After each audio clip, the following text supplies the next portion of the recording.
अच्छा, कभी सोचा है कि एक ही दफ्तर में जहां सब एक ही नेटवर्क से जुड़े हैं, सेल्स टीम का डेटा इंजीनियरिंग टीम से बिल्कुल अलग कैसे रहता है?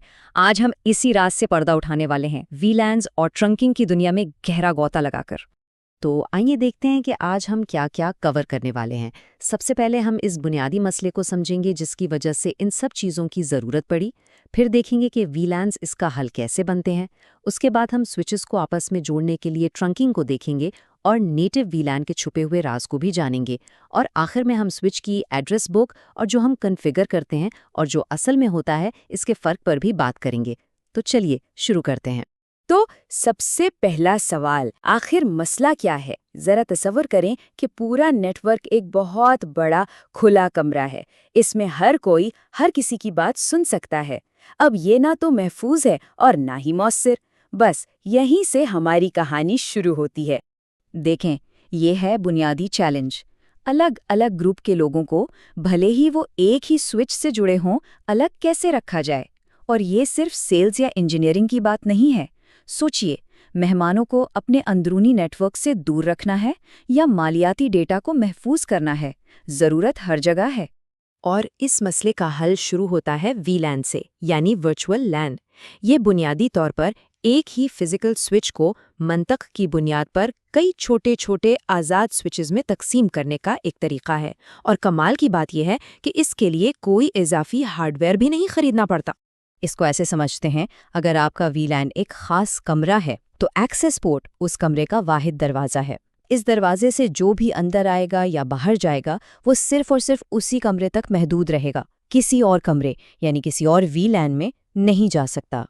और यहाँ थोड़ा सा नेटवर्किंग का जादू देखें। सिर्फ 3 सादा कमांड्स और आप एक पोर्ट को एक खास वीलैन के लिए वक्फ कर देते हैं। और सबसे मजे की बात, अगर आपने जिस वीलैन का नाम लिखा है वो पहले से मौजूद नहीं है तो स्विच खुद ही उसे आपके लिए बना देगा। कितना आसान है ना? ठीक है, तो अब हमारे पास एक स्विच पर तो वीलैन्स बन गए, लेकिन अब सवाल ये है कि स्विच ए पर जो वीलैन 10 है उसकी बात स्विच बी पर मौजूद वीलैन 10 से कैसे करवाएं? और बस यहीं पर ट्रंकिंग का किरदार शुरू होता है। अगर एक्सेस पोर्ट एक कमरे का दरवाज़ा था तो ट्रंक पोर्ट समझ लें कि एक लिफ्ट की तरह है। ये एक ही केबल पर एक साथ कई वीलैन्स का ट्रैफिक ले जा सकता है, जिससे आपके वर्चुअल नेटवर्क्स पूरे फिजिकल इंफ्रास्ट्रक्चर में फैल जाते हैं। लेकिन इससे एक बहुत आम सा सवाल ज़हन में आता है कि अगर इतना सारा ट्रैफिक एक ही केबल पर मिक्स हो रहा है तो दूसरी तरफ वाला स्विच उसे अलग अलग कैसे करता है? जवाब एक बहुत ही सादा लेकिन शानदार निज़ाम में है, जिसे कहते हैं टैगिंग। जब भी कोई फ्रेम ट्रंक पोर्ट से निकलता है तो स्विच उस पर एक छोटा सा डिजिटल टैग लगा देता है। यह टैग बिल्कुल सामान के टैग जैसा काम करता है, जो बताता है कि भाई ये फ्रेम वीलैन 10 का है। और ये सारा काम एक मोयारी प्रोटोकॉल के तहत होता है जिसका नाम है 802.1q। तो इसका मतलब ट्रंक पर हर चीज़ टैग होती है, ठीक है? तकरीबन हर कानून में कोई ना कोई इस्तिस्ना तो होता ही है, और नेटवर्किंग की दुनिया में वो इस्तिस्ना है नेटिव वीलैन। यहाँ असल फर्क वाज़ेह होता है। देखें, बाईं तरफ एक आम वीलैन के ट्रैफिक को एक टैग मिलता है जो उसकी पहचान बताता है, लेकिन दाईं तरफ नेटिव वीलैन का ट्रैफिक वो बगैर किसी टैग के भेजा जाता है। वसूल करने वाला स्विच बस ये फ़र्ज़ कर लेता है कि जो भी ट्रैफिक बगैर टैग के आ रहा है वो उसके अपने नेटिव वीलैन का हिस्सा है। और आप शायद पूछें, ऐसे करते क्यों हैं? असल में ये पुराने आलात के साथ मुताबिकत के लिए था। वो आलात जो वीलैन टैग्स को समझ ही नहीं पाते थे। बगैर टैग वाले ट्रैफिक की इजाज़त देकर वो पुराने आलात भी बातचीत कर पाते थे। लेकिन आज के दौर में इसको अक्सर एक सिक्योरिटी के मसले के तौर पर देखा जाता है। और ये चीज़ हमें एक बहुत अहम इंतबाह तक ले आती है। नेटिव वीलैन को गलत तरीके से कन्फिगर करना नेटवर्क इंजीनियर्स के लिए एक आम गलती है। ये देखने में तो एक छोटी सी तफसील लगती है, लेकिन इससे बहुत बड़े सिक्योरिटी मसाइल पैदा हो सकते हैं। और ये मिसाल इस खतरे को बहुत बेहतरीन तरीके से समझाती है। देखें क्या होता है। स्विच 1 पर नेटिव वीलैन 10 है, स्विच 2 पर नेटिव वीलैन 20 है। अब वीलैन 10 में बैठा एक आला बगैर टैग का ट्रैफिक भेजता है। स्विच 1 इसे ट्रंक पर आगे भेज देता है बगैर टैग के, क्योंकि वो उसके लिए नेटिव है। अब जब स्विच 2 को ये बगैर टैग का ट्रैफिक मिलता है तो वो सोचता है, अच्छा ये तो मेरे नेटिव वीलैन यानी वीलैन 20 का है, और इसे आगे भेज देता है। नतीजा VLAN 10 और VLAN 20 दो बिल्कुल अलग नेटवर्क्स आपस में बात करने लगते हैं। आपकी नेटवर्क सेगमेंटेशन टूट गई और एक बहुत बड़ा सिक्योरिटी होल बन गया। ठीक है, अब स्विच को ये तो पता चल गया कि फ्रेम किस VLAN का है, लेकिन अब अगला सवाल यह है कि उससे ये कैसे पता चलता है कि इस फ्रेम को किस मखसूस पोर्ट पर भेजना है। इसका जवाब है स्विच की अपनी ज़ाती एड्रेस बुक, जिसे हम मैक एड्रेस टेबल कहते हैं।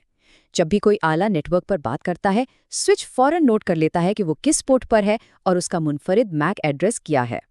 इस तरह जब इस आले के लिए कोई फ्रेम आता है तो स्विच को बिल्कुल ठीक पता होता है कि उसे कहाँ भेजना है। उसे हर पोर्ट पर भेजकर शोर मचाने की ज़रूरत नहीं पड़ती। ज़्यादातर तो स्विच ही इंद्राजात खुद ब खुद सीखता है। इसे कहते हैं डायनामिक लर्निंग। लेकिन जहाँ सिक्योरिटी बहुत अहम हो, वहाँ आप एक स्टैटिक इंद्राज भी बना सकते हैं। इससे आप स्विच को बताते हैं कि ये वाला आला हमेशा इसी पोर्ट पर होगा और कहीं नहीं। ये एक सिक्योरिटी का तरीका है जो किसी अनजान शख्स को आपके नेटवर्क पर कोई गैर मुजाज आला लगाने से रोक सकता है। और आखिर में आइए उस चीज़ पर बात करते हैं जो हर नेटवर्क टेक्नीशियन को कभी ना कभी ज़रूर परेशान करती है, जो आपने कॉन्फ़िगर किया है और जो असल में नेटवर्क पर हो रहा है, उन दोनों के बीच का फ़र्क। इसको ऐसे सोचें जैसे एक नक्शा और असल इमारत का फ़र्क हो। एडमिनिस्ट्रेटिव मोड आपका नक्शा है जो आपने स्विच को करने को कहा, लेकिन ऑपरेशनल मोड असल इमारत है, वो जो पोर्ट आखिर में कर रहा है।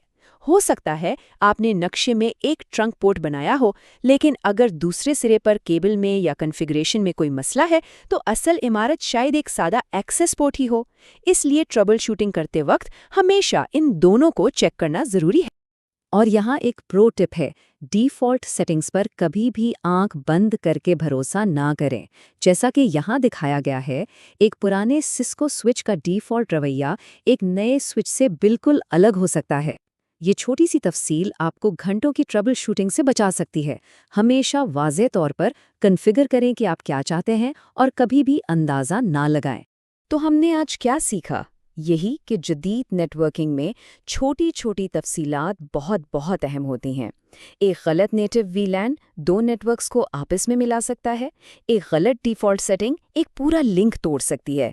ये वाकई सोचने पे मजबूर करता है ना, कि आपके नेटवर्क में और ऐसी कौन सी कोड की एक लाइन है जिस पर सब कुछ टिका हुआ है।